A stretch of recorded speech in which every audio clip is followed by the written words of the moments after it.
Guys, അപ്പൊ പുതിയ വീഡിയോയിലേക്ക് എല്ലാവർക്കും സ്വാഗതം. അപ്പൊ ആദ്യം തന്നെ ഹാപ്പി വിഷു ട്ടാ. ഞങ്ങൾ ഇവിടെ കണിയൊക്കെ കണ്ടിട്ടിരിക്കുകയാണ്. അപ്പൊ ഞാൻ ഇവിടുത്തെ കണിയൊക്കെ ആദ്യം കാണിച്ചു തരാം. അപ്പൊ ഇന്നത്തെ വീഡിയോയിലുള്ളത് എൻ്റെ വീട്ടിൽ എങ്ങനെയാ കണി വെക്കുന്നതെന്നും ഞങ്ങളുടെ ഫാമിലിയിൽ എങ്ങനെ ആഘോഷിക്കുന്ന വിഷു എന്നൊക്കെയാട്ടാ കാണിച്ചു തരാൻ പോകുന്നത്. ഇപ്പൊ ഈ കാണുന്നത് രാവിലെ 4 മണിക്ക് എന്നെ എൻ്റെ അമ്മ കണി കാണാൻ വേണ്ടി വിളിച്ചിട്ട് വന്നിരിക്കുന്ന ഫുൾ ഉറക്കപ്പിച്ചിലിരുന്നിട്ട് കണി കാണുന്ന ഒരു സീനാട്ടാ. പിന്നെ അതിനുശേഷം അച്ഛനും അച്ഛമ്മയും ഒക്കെ എനിക്ക് കൈനീട്ടം തരുന്നുണ്ട്. അതേപോലെ തന്നെ അമ്മയ്ക്കും അച്ഛനും അച്ഛമ്മയും എല്ലാം കൈനീട്ടമൊക്കെ കൊടുക്കുന്നുണ്ട് അങ്ങോട്ടും ഇങ്ങോട്ടും. പിന്നെ ഇന്നത്തെ ദിവസം ചേച്ചി ഇവിടെ ഇല്ലാത്തതുകൊണ്ട് ഭയങ്കര സങ്കടമുണ്ട്. കുറച്ചു നേരം കഴിഞ്ഞാൽ ചേച്ചി ഇവിടെ എത്തോട്ടാ. അപ്പൊ അതുകൊണ്ട് ഞങ്ങൾ വെയിറ്റിംഗ് ആണ്. ഇങ്ങനെ ഈ കൈനീട്ടം വാങ്ങുമ്പോഴേ എനിക്ക് എന്താണെന്ന് അറിയാം ഓർമ്മ വരുന്നത്, പണ്ട് ഞാനും എൻ്റെ ചേച്ചിയൊക്കെ ചെറുതായിരിക്കുന്ന സമയത്ത് ഇതുപോലെ അവൾക്കും എനിക്ക് എല്ലാവരും ഇങ്ങനെ കൈനീട്ടം തരുമ്പോൾ രണ്ടുപേർക്കും ഏകദേശം ഈക്വൽ ആയിട്ടായിരിക്കും എല്ലാവരും കൈനീട്ടം തന്നിരിക്കുന്നത്. അതായത് അവൾക്ക് ഇപ്പം എല്ലാം കൂടെ ടോട്ടൽ ചെയ്ത് നോക്കുമ്പോൾ 1000 രൂപ ഉണ്ടെങ്കിൽ എനിക്കും അതേപോലെ ഒരു 1000 രൂപ ഉണ്ടാവുമായിരുന്നു. പക്ഷേ അവൾ കാണാതെ ഇടയ്ക്ക് അവളുടെ കൈനീട്ടമൊക്കെ ഞാൻ എടുത്ത് മാറ്റി വയ്ക്കും. അതേപോലെ ഞാൻ കാണാതെ അവൾ എൻ്റെയും എടുത്ത് മാറ്റി വയ്ക്കും. എന്നിട്ട് രണ്ടുപേരും കൂടി ഉച്ചയ്ക്ക് ശേഷം ഇരുന്ന് എണ്ണുന്ന സമയത്ത് എനിക്ക് ചിലപ്പോൾ കൂടുതലുണ്ടാവും, അല്ലെങ്കിൽ എനിക്ക് കുറവായിരിക്കും, അവൾക്ക് കൂടുതലായിരിക്കും. അങ്ങനെ മറ്റും സംഭവിച്ചു കഴിഞ്ഞാൽ ഞങ്ങൾക്ക് ഓൾറെഡി മനസ്സിലാവും ആരും എടുത്തിട്ടുണ്ടെന്ന്. പിന്നെ രണ്ടുപേരും തമ്മിൽ ഭയങ്കര അടിയും വഴക്കൊക്കെ ആയിരിക്കും.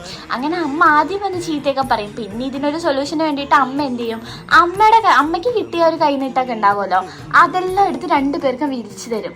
ഇപ്പൊ ശരിക്കും രണ്ടുപേരും അവിടെ ഇരുന്നിട്ടാണല്ലോ വിഷു ആഘോഷിക്കുന്നത്. അപ്പൊ ഇതൊക്കെ ആലോചിക്കുമ്പോൾ തന്നെ ചെറിയൊരു സങ്കടമൊക്കെ രണ്ടുപേരുടെ ഉള്ളിലുണ്ട്. അതൊക്കെ ഇപ്പൊ ആലോചിക്കുമ്പോൾ എന്തോ പോലെ തോന്നുന്നു. കഴിഞ്ഞ വർഷമൊക്കെ ആണെങ്കിൽ ചേച്ചി നാട്ടിലേ ഉണ്ടായിരുന്നില്ല. ഇപ്രാവശ്യം നാട്ടിലുണ്ടെങ്കിൽ പോലും വീട്ടിലില്ല. അങ്ങനെ നമ്മുടെ വീട്ടിലേക്ക് എല്ലാവരും വന്നു, എല്ലാവർക്കും കൈനീട്ടമൊക്കെ അച്ഛൻ കൊടുത്തു കഴിഞ്ഞു. ഇനി ഞാൻ അങ്ങോട്ട് എല്ലാവരുടെ വീട്ടിലോട്ടൊക്കെ പോയി അവിടെ നിന്ന് കൈനീട്ടമൊക്കെ വാങ്ങിക്കുക. ഇനി നമ്മൾ എല്ലാവരുടെ വീട്ടിലോട്ടും പോയി കണിയൊക്കെ കണ്ട് കൈനീട്ടമൊക്കെ വാങ്ങിച്ചിട്ട് വരാം. ഇപ്പൊ ഈ പോയിരിക്കുന്നതൊക്കെ വല്യച്ഛന്മാരുടെ വീടാണ്. ഇവിടെ വല്യച്ഛന്മാരുടെ വീട്ടിലോട്ടൊക്കെ പോയി അവിടെ നിന്ന് വിഷു കൈനീട്ടമൊക്കെ വാങ്ങിച്ചു എല്ലാം ചെയ്തു. ഇനി നമ്മൾ കിങ്ങിന്റെ വീട്ടിലോട്ടൊക്കെ പോകണം. എന്നിട്ട് അവരെല്ലാവരുടെയും കണി ഞാൻ ഇതിൽ കാണിച്ചു തരുന്നുണ്ട് കേട്ടോ. എല്ലാവിടെയും നല്ല അടിപൊളിയായിട്ട് വെച്ചിട്ടുണ്ട്. പിന്നെ കിങ്ങിന്റെ വീട്ടിൽ പോയല്ലോ, കിങ്ങിനെയും ജിമ്മിയും കൂടെ കണി കാണുന്ന ഒരു സീൻ ഉണ്ടായിരുന്നു. ഇവർ തമ്മിലുള്ള ബോണ്ടിങ് ഒരു പ്രത്യേകതര ബോണ്ടിങ് ആണ് കേട്ടോ. കിങ്ങിനിക്ക് അവൾ എന്ത് ചെയ്യുകയാണെങ്കിലും അതേപോലെ ജിമ്മിനെ കൊണ്ട് ചെയ്യിപ്പിക്കാൻ ഭയങ്കര ഇഷ്ടമാണ്. അതുകൊണ്ട് അവൾ കണിന്റെ അടുത്ത് കൊണ്ട് ഇരുത്തുന്നുണ്ടായിരുന്നു, കമ്പിത്തിരിയൊക്കെ കൊളുത്തി കാണിച്ചു കൊടുക്കുന്നുണ്ടായിരുന്നു അടുത്തിരുന്നിട്ട്. എന്താ കാണാൻ തന്നെ ഭയങ്കര രസമായിരുന്നു ഈ ഒരു കൂട്ട്. ജിമ്മി പക്ഷെ സാധാരണ പട്ടികളെ പോലെ ഇങ്ങനെ പടക്കമൊക്കെ പൊട്ടുന്ന കാണുമ്പോൾ ഒരുപാട് അഗ്രസീവ് ആവാം. പിന്നെ അതേപോലെ ഒരുപാട് പേടിച്ച് ഇരിക്കുക അങ്ങനെയൊന്നും അല്ല കേട്ടാ. പേടി ഉണ്ടെങ്കിലും നമ്മളെ പൊട്ടിക്കുമ്പോൾ അടുത്തൊക്കെ വന്ന് നിൽക്കും. അങ്ങനെയൊക്കെയാണ് ജിമ്മിന്റെ ഒരു രീതി. എനിക്ക് കുറേ കൈനീട്ടമൊക്കെ കിട്ടിയിട്ടാ. കഴിഞ്ഞ പ്രാവശ്യം ഇതുപോലെ കുറേ കൈനീട്ടമൊക്കെ കിട്ടിയിട്ടുണ്ടായിരുന്നു. കഴിഞ്ഞ പ്രാവശ്യം ചേച്ചിന്റെയും ചേട്ടന്റെയും കല്യാണം കഴിഞ്ഞിട്ടുള്ള ആദ്യത്തെ വിഷുവായിരുന്നു. അപ്പൊ അതുകൊണ്ട് തന്നെ അവർക്ക് കൊടുക്കുമ്പോൾ എല്ലാവരും എനിക്കും നിറയെ കൈനീട്ടമൊക്കെ തന്നിട്ടുണ്ടായിരുന്നു. ഇപ്രാവശ്യം എനിക്ക് നല്ലോണം എല്ലാവരും കൈനീട്ടമൊക്കെ തന്നു. ഭയങ്കര ഹാപ്പി ആയിരുന്നു. ഈ കുഞ്ഞു പിള്ളേരൊക്കെ വെയിറ്റിംഗ് ആട്ടാ. വേഗം കൈനീട്ടം വാങ്ങിച്ചു കഴിഞ്ഞെന്ന് പറഞ്ഞാൽ പിന്നെ അടുത്ത പരിപാടി പടക്കത്തിലോട്ടാണ്. പടക്കം പൊട്ടിക്കാൻ വേണ്ടി ഭയങ്കര വെയിറ്റിംഗ് ആയിട്ട് നിൽക്കുക. പക്ഷെ എനിക്കാണെങ്കിൽ പടക്കം ജന്മനാ പേടിയുള്ളൊരു സാധനമാണ്. എനിക്ക് 4 വയസ്സുണ്ടാകുന്ന സമയത്ത് എൻ്റെ കാലിൽ പടക്കം പൊട്ടിയിട്ടുണ്ടായിരുന്നു. അതിനുശേഷം എനിക്ക് ഈ പടക്കത്തിൻ്റെ അടുത്ത് പോകാനൊക്കെ കുറച്ച് പേടിയാണ്. നമ്മൾ പടക്കം പൊട്ടിച്ചുകൊണ്ടിരിക്കുന്ന സമയത്തും കണ്ടോ ഓടി ജിമ്മി വന്ന് നമ്മുടെ അടുത്ത് വന്ന് നിൽക്കുന്നുണ്ട്. നമ്മൾ വീഡിയോ എടുക്കുന്നത് കണ്ടിട്ടാണെന്ന് തോന്നുന്നു. വീഡിയോയിൽ പെടുത്താൻ വേണ്ടിയിട്ടായിരിക്കും. അപ്പൊ ഇപ്രാവശ്യം ഞാനും അധികം ഒന്നും പടക്കത്തിന്റെ ഏരിയയിലോട്ട് പോയിട്ടേ ഇല്ല. പിന്നെ ഇവരെല്ലാം പൊട്ടിക്കുമ്പോൾ ഇവരുടെ എല്ലാം കൂടെ പോയി നിന്നു, ഇവരെല്ലാം ഹെൽപ്പ് ചെയ്തു, അത്രേ ഉള്ളൂ. അല്ലാതെ പടക്കത്തിന്റെ അടുത്തോട്ട് പോകാനുള്ള ധൈര്യമൊന്നും എനിക്കില്ല. പിന്നെ മണിക്കുട്ടനൊക്കെ കുറെ ദിവസമായിട്ട് തന്നെ ഈ പടക്കത്തിന്റെ പിന്നാലെ തന്നെയാണ്. ഫുൾ ടൈം പടക്കം പൊട്ടിച്ചുകൊണ്ടിരിക്കുവായിരുന്നു. പക്ഷെ ഈ പിള്ളേർക്കൊന്നും ഒരു പേടിയില്ല കേട്ടോ. കുഞ്ഞു പിള്ളേർ ആവണിയൊക്കെ എന്ത് ഈസി ആയിട്ടെന്ന് അറിയോ ഓരോ കമ്പ്യൂട്ടറിയൊക്കെ എടുത്ത് പിടിക്കുന്നത്. അങ്ങനെ പടക്കത്തിന്റെ ഒരു ആരവമൊക്കെ കഴിഞ്ഞ ശേഷം ഇനി അടുത്ത പരിപാടി എന്ന് പറഞ്ഞു കഴിഞ്ഞാൽ കുളിച്ചൊരുങ്ങി അമ്പലത്തിൽ പോകുന്നതാട്ടാ. എനിക്ക് സെറ്റ് മുണ്ട് എടുക്കാൻ ഒരു ആഗ്രഹമുണ്ട്. അപ്പൊ എല്ലാവരും കൂടെ സെറ്റ് മുണ്ട് എടുത്തരാന്ന് പറഞ്ഞിട്ടുണ്ട്.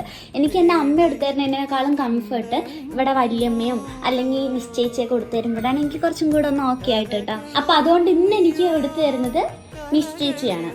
വേഗം അപ്പോൾ കുളിയൊക്കെ കഴിഞ്ഞ് ബ്ലൗസൊക്കെ ഇട്ടിട്ട് നേരെ അങ്ങോട്ട് പോയിട്ടുണ്ട്. പിന്നെ ഞങ്ങൾ എല്ലാവരും കൂടിയിട്ട് ഒരു മൽപ്പിടുത്തമായിരുന്നു. പക്ഷെ ഉടുത്ത് കഴിഞ്ഞപ്പോൾ ഭയങ്കര പെർഫെക്റ്റ് ആയിട്ടാട്ടോ എനിക്ക് ഉടുത്ത് തന്നിട്ടുണ്ടായിരുന്നത്. നല്ല അടിപൊളിയായിട്ട് ഉടുത്ത് തന്നു എനിക്ക്. അപ്പം സെറ്റ് മുണ്ട് എനിക്ക് ചേരുന്നുണ്ടോ, എങ്ങനെയുണ്ട് എന്നെ കാണാനെന്നും പിന്നെ ഉടുത്തതിൽ എന്തെങ്കിലും മിസ്റ്റേക്ക് ഉണ്ടോ എന്നൊക്കെ ഒന്ന് അറിയാവുന്നവരൊക്കെ ഒന്ന് കമന്റ് ചെയ്ത് പറഞ്ഞു തരണേ. പിന്നെ കുറേ നേരം സെറ്റ് മുണ്ട് എടുത്തതിൻ്റെ ഷോയൊക്കെ കാണിച്ചൊക്കെ കഴിഞ്ഞപ്പോൾ നേരെ ഞങ്ങൾ അമ്പലത്തേക്ക് പോയി. ഞാനും അമ്മയും അച്ഛനും കൂടിയിട്ട് അമ്പലത്തിൽ പോയിട്ടുണ്ടായിരുന്നു കേട്ടോ. ആദ്യം തന്നെ ഇവിടെ ടൗണിലുണ്ടായിരുന്നു ഒരു മുരുകന്റെ അമ്പലത്തിലേക്കാണ് ഞങ്ങൾ ആദ്യം പോയത്. അതിനുശേഷം ഞങ്ങളൊരു ശ്രീകൃഷ്ണന്റെ അമ്പലത്തിൽ പോയി, അയ്യപ്പന്റെ അമ്പലത്തിൽ പോയി, ശിവന്റെ അമ്പലത്തിൽ അമ്പലത്തിൽ പോയി, പിന്നെ ഒരു ഗണപതിയുടെ അമ്പലത്തിലും പോയി. മൊത്തം 5 അമ്പലത്തിൽ പോയിട്ട്. പിന്നെ നമുക്ക് ഈ പോയ അമ്പലങ്ങളിൽ നിന്നൊക്കെ കൈനീട്ടമൊക്കെ കിട്ടിയിട്ടുണ്ടായിരുന്നു. ഇതിന്റെ എല്ലാത്തിൻ്റെ ഒന്നും വീഡിയോ എടുക്കാൻ എന്നെ കൊണ്ട് പറ്റിയില്ല. പക്ഷെ എന്നാലും മാക്സിമം എല്ലാം ഞാൻ എടുക്കാൻ നോക്കിയിട്ടുണ്ട്. ലാസ്റ്റ് പോയത് ശിവന്റെ അമ്പലത്തിലാട്ടോ. അത് നമ്മുടെ വീടിന്റെ അടുത്ത് തന്നെയുള്ള നമ്മൾ എപ്പോഴും പോകുന്ന ഒരു അമ്പലത്തിൽ തന്നെയാണ് പോയത്. അവിടെ എത്തിയപ്പോൾ വീണ്ടും അവരെല്ലാം വെയിറ്റ് ചെയ്ത് നിൽക്കാം നമ്മളെ. പിന്നെ വേഗം പോയി അവരോട് 2-3 ഫോട്ടോസൊക്കെ എടുത്തു. പിന്നെ വീഡിയോസൊക്കെ എല്ലാവരും എന്നെ വീഡിയോയിൽ ആഡാക്കണേ എന്ന് പറഞ്ഞ് നിൽക്കട്ടാ. അപ്പം ഇതെല്ലാം നമ്മുടെ സബ്സ്ക്രൈബേഴ്സാണ്. അങ്ങനെ എല്ലാവരും കൂടെ വീഡിയോ ഒക്കെ എടുത്തു. പിന്നെ നേരെ അമ്പലത്തിൽ പോയി ഞാനും അമ്മയും അച്ഛനും കൂടെ തൊഴുതൊക്കെ ചെയ്ത് വീട്ടിലോട്ട് വന്നു. ഇനിയാണ് വിഷു സ്പെഷ്യലായിട്ടുള്ള വിഷു കഞ്ഞി കുടിക്കല്. വിഷു ദിവസം രാവിലെ ഞങ്ങൾ ഈ പാലക്കാട്ടുകാരൊക്കെ പുളിയവരക്ക ഇട്ടൊരു കഞ്ഞി കുടിക്കും. ഇതിലിപ്പോൾ അമ്മ ഇട്ടിരിക്കുന്നത് തേങ്ങ, പാല്, പുളിയവരക്ക എല്ലാം കൂടി ചേർത്തിട്ടൊരു കഞ്ഞി അയച്ചു തന്നിരിക്കുകയാണ്. വിഷു ദിവസം രാവിലെ എണീച്ച് ഈ കഞ്ഞി കുടിക്കുമ്പോൾ ഭയങ്കര ടേസ്റ്റാട്ടാ. എനിക്ക് സത്യം പറഞ്ഞാൽ പുളിയവരക്ക ഇഷ്ടമല്ലാത്തൊരു സാധനം. പക്ഷെ ഈ വിഷു ദിവസം ഞാൻ കുടിക്കും. കഞ്ഞിയൊക്കെ കുടിച്ചുകൊണ്ട് ഇങ്ങനെ ഇരിക്കുന്ന സമയത്ത് കറക്റ്റായിട്ട് ഒരാൾ വരുന്നു. നമ്മളെല്ലാവരും കാത്തിരുന്ന ഒരാളാട്ടോ വരുന്നത്. അതായത് എൻ്റെ ചേച്ചിയാണ്. അവളവിടെ ഇല്ലായിരുന്നു, അവളേട്ടൻ്റെ വീട്ടിലായിരുന്നു. അപ്പോൾ അവിടെ നിന്ന് കണിയൊക്കെ കണ്ടിട്ട് രാവിലെ തന്നെ നമ്മുടെ വീട്ടിലോട്ട് വന്നതായിരുന്നു വിഷുവിന്. ചേച്ചി വരുമ്പോഴേക്കും വീഡിയോ ഒക്കെ എടുത്തപ്പോൾ അവൾക്ക് ചെറുതായിട്ടൊരു പരിഭവമൊക്കെ ഉണ്ടായിരുന്നോണ്ട് പിന്നെ ഞങ്ങൾ ഒന്നുകൂടെ വീഡിയോ ഒക്കെ എടുത്ത് അവളെ ഒന്ന് സന്തോഷപ്പെടുത്തി. അങ്ങനെ ഞാൻ പോയി സാരിയൊക്കെ മാറ്റിയിരിക്കുന്ന സമയത്ത് നമുക്ക് കൈനീട്ടം തരാൻ വേണ്ടിയിട്ട് പ്രേമേന്റിയും അവിടെ നിന്ന് ഓടി വരുന്നുണ്ടായിരുന്നു. ആൻറ്റീനെ ഞാൻ നമ്മുടെ ഇതിന് മുന്നേ ഉള്ള വീഡിയോയിൽ കാണിച്ചിട്ടുണ്ട്. അപ്പം ആൻറ്റി വന്ന് നമുക്ക് എല്ലാവർക്കും കൈനീട്ടമൊക്കെ തന്നു. പിന്നെ ഞാനും അമ്മയും തലേദിവസം തന്നെ പ്ലാൻ ചെയ്തിട്ടുണ്ടായിരുന്നു ചെറുതായിട്ടൊരു സദ്യ കഴിക്കാന്ന്. പിന്നെ ചേച്ചിയും കൂടെ വന്നപ്പോൾ അതിനൊരു ഓളം കൂടി. പിന്നെ 3 പേരും കൂടെ ഒരു അടിപൊളി സദ്യയൊക്കെ ഉണ്ടാക്കി. ഞങ്ങൾ വേറെ ആരുമില്ല, ഞങ്ങൾ അച്ഛനും അമ്മയും ചേച്ചിയും അച്ഛമ്മയും മാത്രമേ ഉണ്ടായിരുന്നുള്ളൂ. ഞങ്ങളെല്ലാവരും കൂടെ ഇരുന്ന് സദ്യയൊക്കെ കഴിച്ചു. അതോടുകൂടെ അങ്ങനെ സദ്യയൊക്കെ കഴിച്ചു. ഇതുപോലെയില്ല ഈ വെറ്റില കഴിക്കുക, അങ്ങനത്തെ ശീലമുള്ള ആരെങ്കിലും ഉണ്ടോ? എനിക്കിത് ഇഷ്ടമേ അല്ല കേട്ടാ. ഇതിൻ്റെ സ്മെല്ലും ഇങ്ങനെ ചെയ്യുന്ന ഒന്നും എനിക്കിഷ്ടമല്ല. പക്ഷെ എൻ്റെ അമ്മയ്ക്കും അച്ഛനും ചേച്ചിക്കും ഓണം, വിഷു ഈ 2 സംഭവത്തിന് മാത്രം സദ്യ കഴിച്ചു കഴിഞ്ഞാൽ ഇവർക്ക് ഇത് മസ്റ്റാണ്.